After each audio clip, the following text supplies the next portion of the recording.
السلام عليكم ورحمة الله تعالى وبركاته. أهلا وسهلا بمتتبعي قناة جمنة.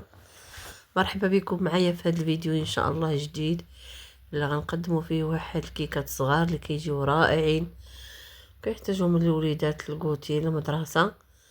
كنتمنى تجربوهم وينالوا الإعجاب ديالكم. فرجة ممتعة.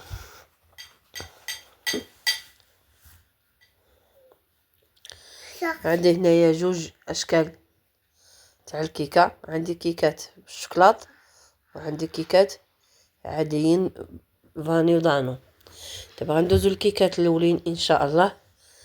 عندي كاس سنيده، عندي كاس الزيت، عندي كاس تاع الماء دافي كنضيف عليه معلقه كبيره تاع قهوه سريعه الذوبان، عندي معلقه تاع الخل، وعندي 4 البيضات ودانيط تاع الشوكولاط كحل، وعندي 3 الكؤوس تاع الدقيق، عندي 2 خمارات حمرين، وعندي قبيصه الملح، وعندي 2 معالق كبار كاوكاو بودره، وعندي فلو شوكولاط، وعندي 2 فانيات. غندوزو لهنايا نجيبو مولينيكس، غنضيفو فيه البيض مع سنيده مع الملح، نزيدو عليه الفاني، نديرو المقادير كاملين ونخلطو مزيان واحد 2 دقائق، وغنضيفو عليهم داك كاس تاع القهوه سريعه الذوبان والشوكولاط وفلو تاع الشوكولاط،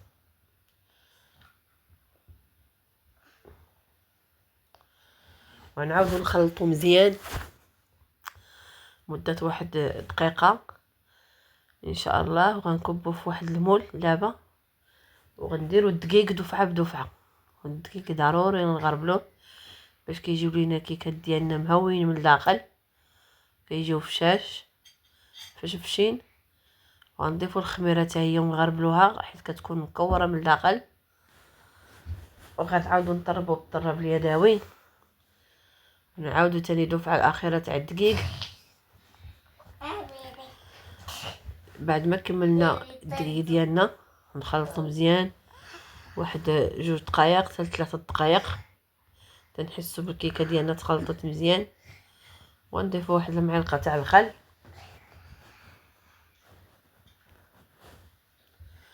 وفي الاخير غنضيفو داك كراميل تاع الشوكولاط دانون.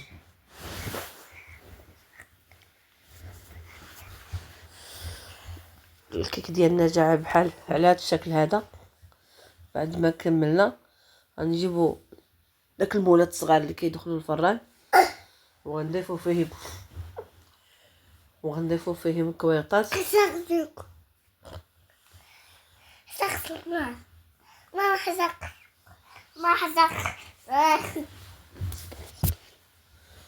دابا غنجيبو واحد المول بلاستيكي وغنضيفو فيه الخليط ديالنا، وغنضيفو فيه الخليط ديالنا، وغنديرو فيه لي بولات صغار تنعمرو.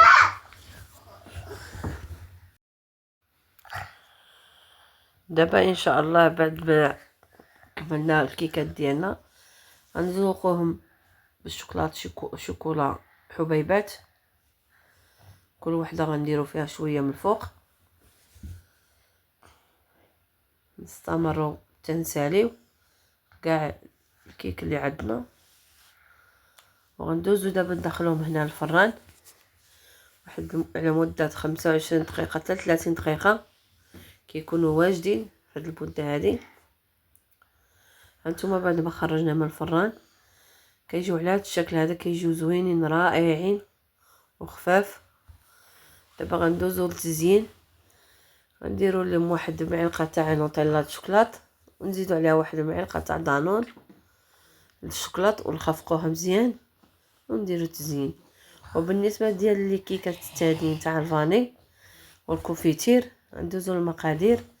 عندي كاس تاع الزيت، وكاس تاع سنيده، وكاس تاع الحليب، و4 البيضات، و3 تاع المعالق كبار تاع الكونفيتير، ودانون تاع البنان، واحد 4 الكؤوس تاع الدقيق، وجوج خمارات، قبيصه تاع الملح، ومعلقه تاع الخل، وجوج فاني. غندوزو في نفس الطريقه في نفس الخلاط، غنديرو البيض مع السنيده مع الزيت مع الحليب، نضيفو عليهم دانون ونخلطو العناصر كاملين. غنضيفو داك الكونفيتير تاع المشمش كيعطي واحد النكهه زوينه، كيجيو رطبين من الداخل ومفشفشين. وبعد ما خلطنا كلشي،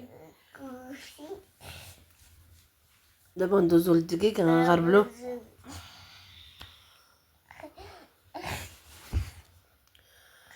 غنغربلو الدقيق، غنبقاو نخلطو بالخلاط كهربائي بشويه بشويه. هانتوما دابا غنخلطو بالخلاط اليدوي بشويه بشويه، تنكملو التخلاط ديالنا. وغنضيف واحد المعلقه تاع الخل، غنخليوها حتى الاخر. داك الخل كيعطينا واحد تفشيشه للكيك ديالنا، كيجيو طالعين وزوينين. دابا غنجيب واحد الليمون بلاستيكي ولا غير بلاستيكه ونضيفو فيها الخليط ديالنا، نبداو نكبو في داك الليمون كاملين واحد 2 معالق كبار في كل وحده، حيت نستمروا حيت نساليو.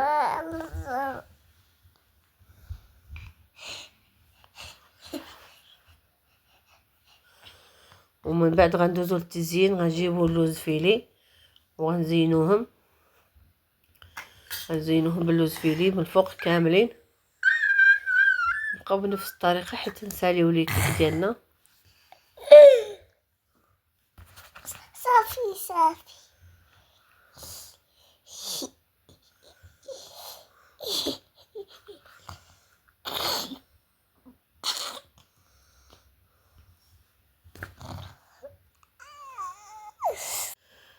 دابا غندوزو نكملو الباقي اللي بقى لينا كامل.